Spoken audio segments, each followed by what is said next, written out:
Hi guys! Hello Gemini! Welcome dito sa aking channel Gemini. Alamin natin kung anong messages, vibration, gabay energy para sa lahat ng Gemini. Okay, tingnan natin Gemini kung anong messages, energy para sa lahat ng Gemini. Okay. Join in, encourage. Wow! Gemini. First two cards natin sa first deck mo dito is join in and courage. Nakikita ko sir dito Gemini. Siguro yung mga Gemini dito na medyo mahiyain kayo. Okay? Medyo mahiyain kayo. And these cards ay nagsasabi sa'yo na kailangan mong alisin yung pagiging shy mo. Okay? Pagiging timid mo. Kailangan mong lakasan yung loob mo sa lahat ito sa loob ng trabaho, if you have a business, kung wala kang trabaho sa eskwelahan, di ba? Yung parang ganon. Join in, di ba? So, kailangan mong maghanap ng mga like-minded individuals, yung mga taong pwedeng makatulong sa'yo and pwede ka rin makatulong parang ganon. Yung mga pare-pareho yung mindset nyo, pare-pareho yung purpose nyo. Kailangan mong lakasan mo yung loob mo para makipag-join in ka sa kanila. Ibig sabihin, lakasan mo yung loob mo para pumasok sa isang community, sa isang organization kung gusto mong sumali.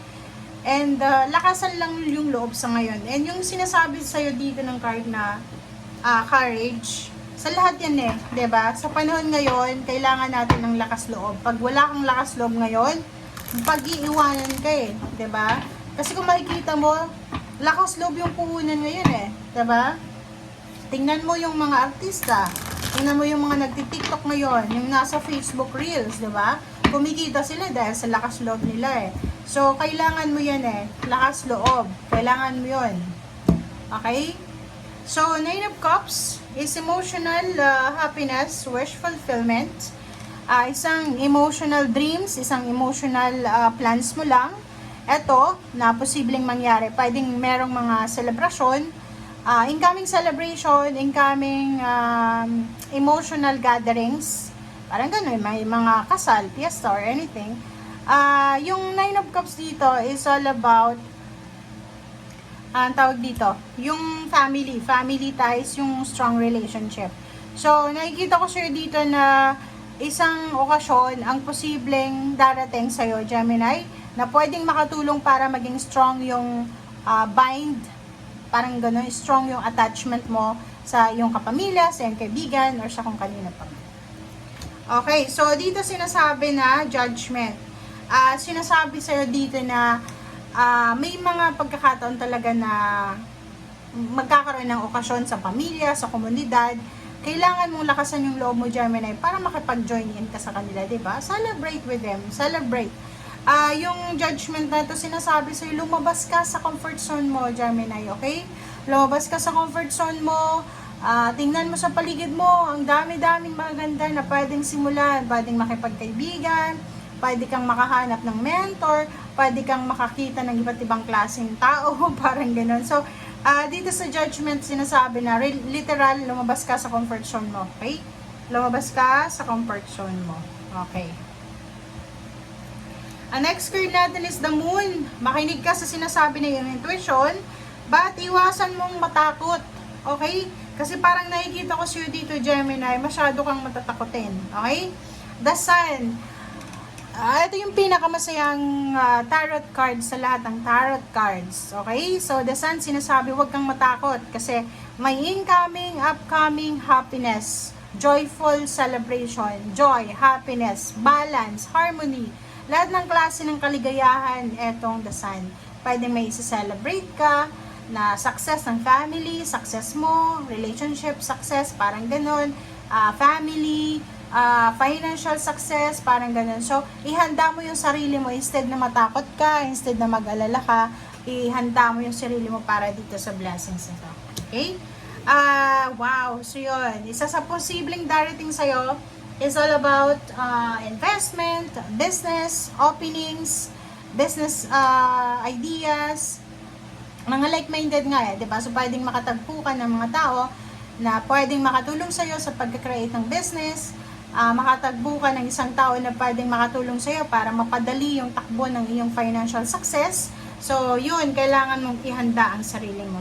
Four of Wands, sa usaping pera to, sa usaping career, nakikita ko sa'yo dito na incoming 4 months from now, 4 weeks from now, 4 years from now, nakikita ko na ikaw ay magiging sobrang tahimik sa buhay pinansyal and emosyonal. So, in 4 years, in 4 weeks, 4 months, may mangyayari sa'yo na pwedeng magdala sa'yo ng emotional peace, harmony, security, stability, and balance.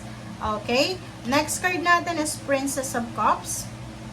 And then Ten of Pentacles. So, nakikita ko sa'yo dito, Princess of Cups is all about manliligaw, nililigawan, friendship, parang ganito. So, nakikita ko, if you're a single Gemini, doon sa mga single, babae kayo or lalaki, nakikita ko sa inyo dito, yung posibleng darating sa inyo ay posibleng napakayaman. Okay? Financially stable, maraming ari-arian, maraming maganda yung takbo ng trabaho, may bahay, may lupa, may sasakyan, may business. So, yun ang kailangan mong ihanda ang sarili mo dyan. Okay? Wow! Next card is Alchemist, Magician. So, nakikita natin na isang magical happenings, moments, situation sa buhay mo, Gemini, ang mangyayari.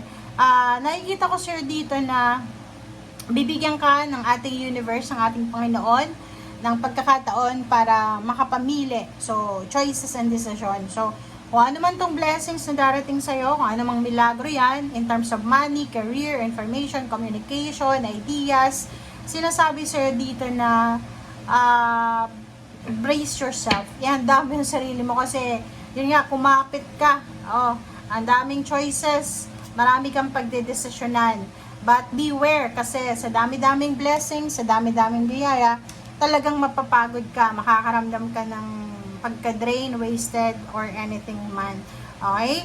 So, Queen of Pentacles, sinasabi sir dito ng Queen of Pentacles na financially, you will gain more success sa pera. Mahawakan mo tong perang ito. Magkakaroon ka ng financial success, especially yung mga babae dyan, babaeng Gemini. Nakikita ko sa inyo dito, plus the world card, makakapag-travel ka around the world. Magkakaroon ka ng trabaho sa ibang bansa or isa sa mga possible na magiging successes mo kasi marami kang success na makukuha Lalo kung nasa below 30 years old ka pa lang sa ngayon. Yung mga Gemini na below 30 years old, talagang makukuha nyo yung overall success na yan dahil dito, tingnan mo, financially, mahahawakan mo yung financial success na minamanifest mo. Magkakaroon ka ng choices, marami kang pagpipilian. Yung the world card dyan is, pwedeng magkaroon ka ng trabaho sa ibang bansa or may mag-offers na trabaho sa ibang bansa or sa ibang lugar. And yung iba, gustong mag-migrate sa ibang bansa. O yung iba naman, kung nasa ibang bansa ka na, gusto mong lumipat sa mas maganda pang bansa. Okay? Thank you guys for watching. Ito ay para sa lahat ng Gemini. Thank you, Gemini. Bye!